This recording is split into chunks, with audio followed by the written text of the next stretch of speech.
Baru-baru ini viral di TikTok aksi sopir truk yang godain perempuan penjual es tebu.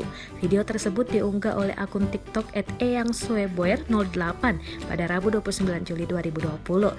Sontak video ini menjadi viral dan telah ditonton lebih dari 913.000 kali. Dalam rekaman berdurasi 18 detik itu, seorang sopir merekam perempuan berbaju kuning dengan celana jeans biru yang membawakannya sebotol es tebu.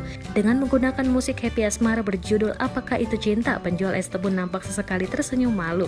Video ini pun mendapat berbagai komentar. Dari komentar para netizen diketahui video viral ini diambil di daerah Mojokerto.